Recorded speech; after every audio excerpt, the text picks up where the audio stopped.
Assalamualaikum warahmatullahi wabarakatuh. Alhamdulillahirabbil alamin. Alhamdulillahilladzi anzalal Qur'an fi syahri Ramadan hudan linnasi wa bayyinatin minal huda wal furqan. Alhamdulillahirabbil alamin, kita telah sampai di akhir-akhir pertengahan bulan Ramadan ini. Semoga rangkaian ibadah yang kita lakukan selama ini mendapatkan keberkahan, mendapatkan ridho serta ampunan dari Allah Subhanahu wa taala.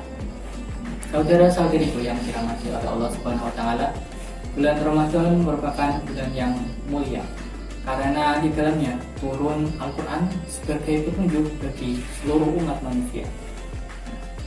Perlu kita ketahui untuk bagaimana sejarah turunnya Al-Qur'an ini, yaitu dilatar belakangi oleh masyarakat Mekah pada saat itu. Masyarakat Mekah pada saat itu merupakan masyarakat yang masih jahiliyah, di mana mereka membuat patung, dan itu berdasarkan status sosial masyarakat dari masyarakat Mekah sendiri. Orang yang kaya, mereka akan membuat patung mereka dengan berlian, dengan emas, ataupun perhiasan-perhiasan. Sedangkan orang yang sedang, mereka akan membuat patung dari tembaga, dari besi, ataupun sebagainya. Dan untuk orang yang miskin, mereka membuat patung dari gandum, dari kayu, ataupun benda-benda yang lain. Nah, unik sekali bagaimana orang-orang miskin ini apabila mereka lapar, justru mereka malah memakan Tuhan mereka sendiri. Mereka memakan anggota bagian tubuh seperti lengan Tuhan mereka sendiri, kemudian kepala, kaki, ataupun anggota-anggota tubuh lain. Nah, karena Rasulullah SAW merupakan orang yang memiliki jiwa kepekaan sosial yang tinggi, maka Rasulullah pun merasa gelisah. Ia pun pergi ke Gua Hira untuk menenangkan diri, untuk merenungkan, untuk berpikir, dan yang terpenting adalah meminta bantuan, meminta pertolongan kepada Allah Subhanahu wa taala. Nah, pada malam 17 Ramadan ini, Rasulullah pun didatangi oleh malaikat Jibril. Kemudian turunlah ayat Al-Qur'an yang pertama, yaitu surat Al-Alaq ayat 1 sampai 5. Nah, si malaikat Jibril ini memerintahkan Rasulullah untuk membacakan surat Al-Alaq ayat 1, yaitu Iqra bismi rabbikal ladzi khalaq. Namun Rasulullah karena ia merupakan seorang yang ummi, tidak bisa membaca, tidak bisa menulis, maka Rasulullah pun tidak bisa membacanya. Nah, karena hal tersebut malaikat Jibril pun mendekap tubuh Rasulullah hingga tubuh Rasulullah merasa lemas dan kembali memerintahkannya, dan kejadian tersebut terjadi hingga 3 kali. Akhirnya pun malaikat Jibril membacakan surat Al-Alaq ayat 1 sampai 5 tersebut dan Rasulullah pun melanjutkannya. Nah, selepas kejadian tersebut Rasulullah pun pulang ke rumah menemui Siti Khadijah. Nah, sesampainya di rumah Rasulullah pun cerita, kemudian meminta perlindungan, meminta kenyamanan yang ada. Nah, Siti Khadijah sebagai istri yang mulia, ia pun berhasil menenangkan Rasulullah dengan pelukannya, dengan kata-kata yang membuat Rasulullah hatinya itu merasa tenang. Nah, meskipun Rasulullah merupakan seorang yang ummi, namun terdapat hikmah yang terkandung di dalamnya. Orang-orang yang mengatakan bahwa Rasulullah itu mempunyai Al-Quran, di mana Al-Quran ini merupakan karya hasil ciptaannya, mereka terbantah oleh omongan mereka sendiri. Karena Rasulullah pun merupakan orang yang ummi dan tidak bisa membaca, tidak bisa menulis, sehingga Al-Quran ini merupakan karya orisinal dari Allah Subhanahu wa taala. Nah, dari cerita-cerita tersebut kita harus belajar untuk kembali memuliakan Al-Quran, terutama di bulan Ramadan ini.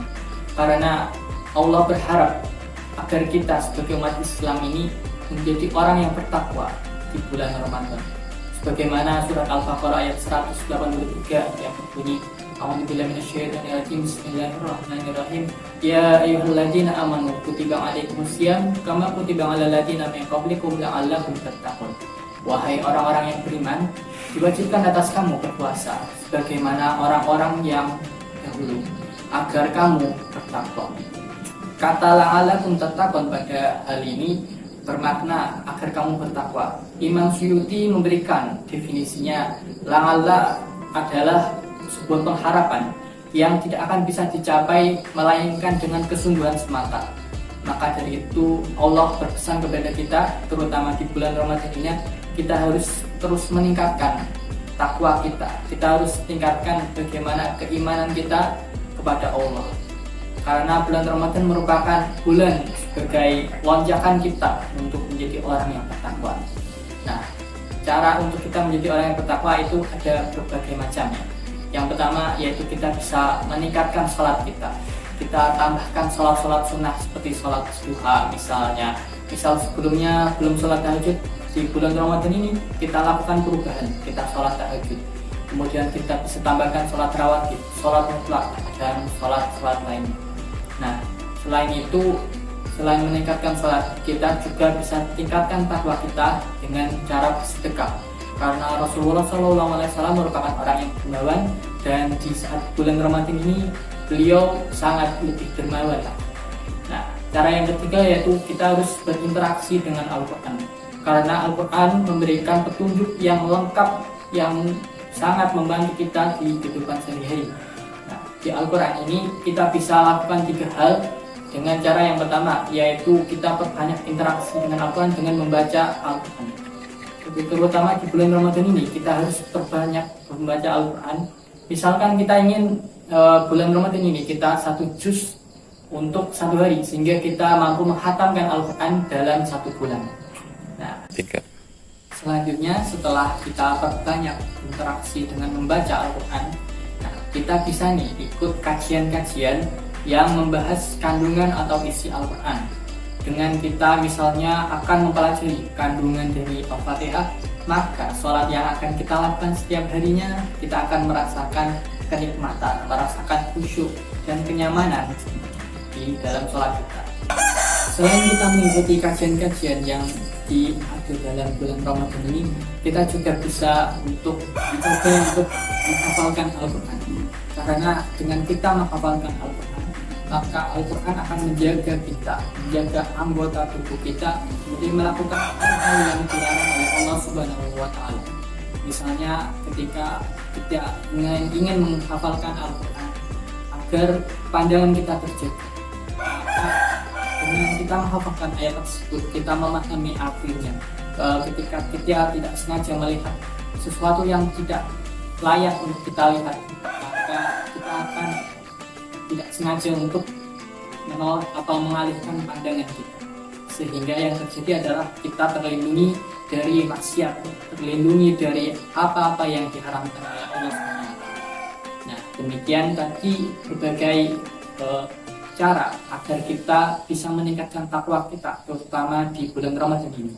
Semoga bermanfaat. Terima kasih atas perhatiannya. Wassalamualaikum warahmatullahi wabarakatuh.